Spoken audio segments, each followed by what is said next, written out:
Hey everyone, welcome back and happy Sunday. Okay, guys, so tomorrow we'll be back for Hot Messy Topics. So get ready for that. I hope you guys enjoyed Hot Messy Topics this past week. And we have a lot to talk about, lots to discuss. Now, before we jump into all of the madness, you guys know how this works. If you haven't already, go ahead, pop off in the comment section. If you're not subscribed, get subscribed. Don't forget to hit that notification bell. Also, we're not only back to talk about the Valley, but apparently some Real Housewives of Salt Lake City too. So there's a lot. Lots to talk about, lots to discuss. Now, to all of the YouTube things, and let's jump right in. I say, here we go.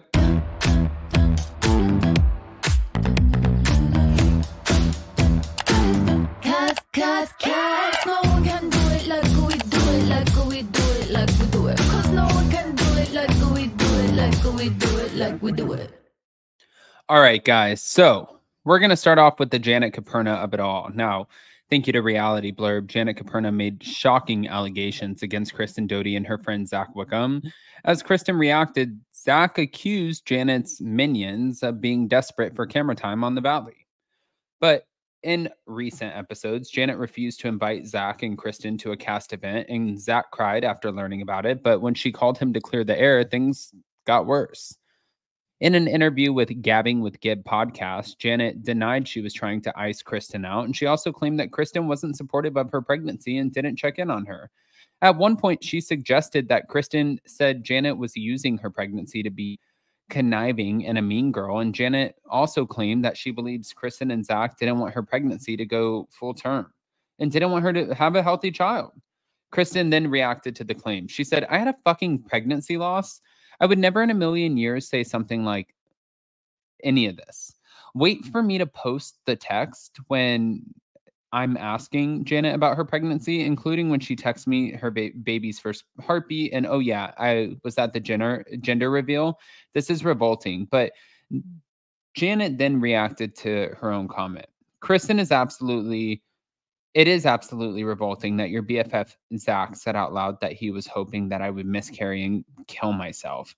All of our friends and castmates were made aware of what he said and reached out expressing how disgusted they were by Zach's death wish upon my unborn child. Except for you. Glad to hear that maybe now you find his comments as revolting as everyone else did. Now, around the same time, Zach wrote a comment declaring that Janet's minions are desperate for camera time on the Valley before Janet clapped back. And she said, "My minions, the only thing that I asked of you when you sincerely apologized for your inexcusable actions was distance and to not continue to come for me while I work on attempting to forgive you. I knew your apology was fake and you meant every disgusting word that you said." Um, well, I'm just going to say this really quick. I'm going to leave this right here. Zach, you fucked up. Because if Janet is sitting there putting that on a public platform saying that you said things, whether you said those exact things or you didn't, and I'm not sure, the point is that you said something or else it would have never come to fruition. And unfortunately, because you said something, now we got a bigger problem on our hands. Now we have the fans and the people who are thinking, okay, well, Zach, you could be a little bit worrisome, or you could worry us, or you could be a little bit problematic. I don't know. But what I do know is, yeah, fucked up.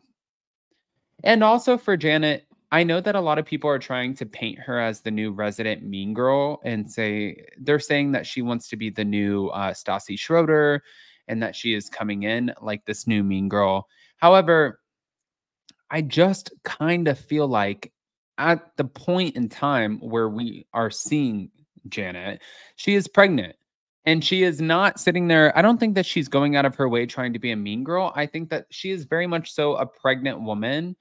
And do you get a pass because you're pregnant and you do reality TV? No, you don't.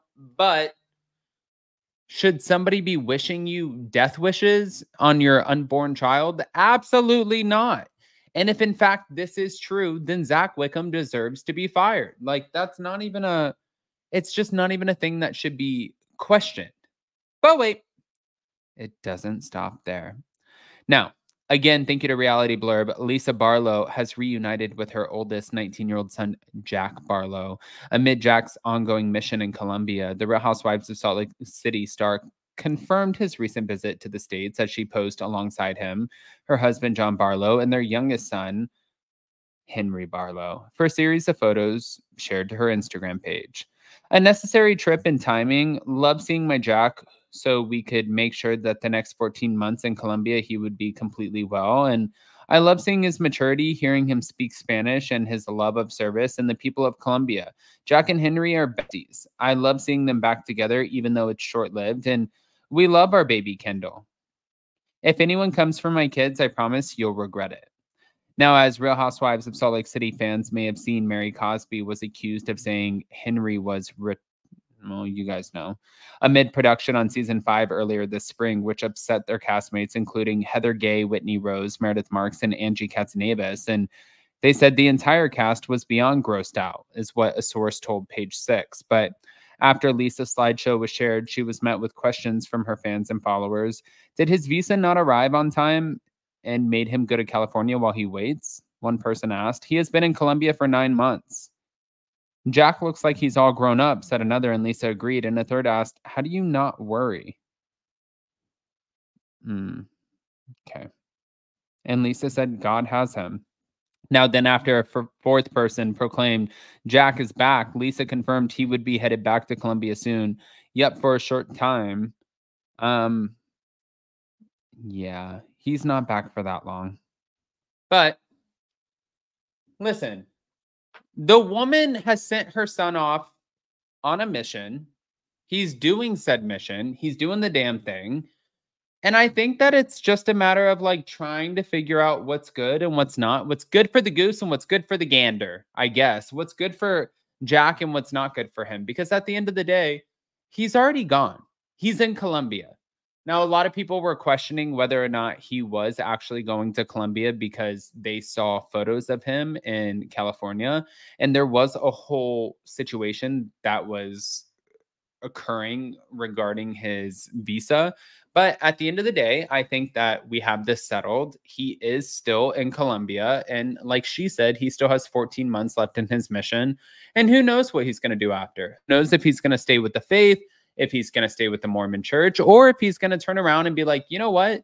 I'm good on this. I don't need to do this. And I don't want to do this, actually.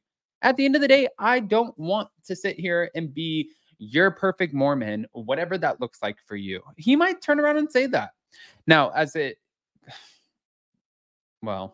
when it comes to the Valley and Janet Caperna, and also Kristen Doute and Zach Wickham, I agree with what Janet Caperna is saying. If you, in fact, are wishing ill on me, say I was a pregnant woman, which obviously is not possible, or else I'd be a millionaire. If you, in fact, are saying that you wish harm to me or my unborn child, I wouldn't have anything to do with you. Not only wouldn't I not have anything to do with you, I would make sure that your ass was so far away from me, we wouldn't even have a conversation. But I want to hear what you guys think. So pop off in the comment section. If you guys are not subscribed, get subscribed. Don't forget to hit that notification bell. And also, we'll see you guys in just a little bit. I love you guys. See you next time. Bye.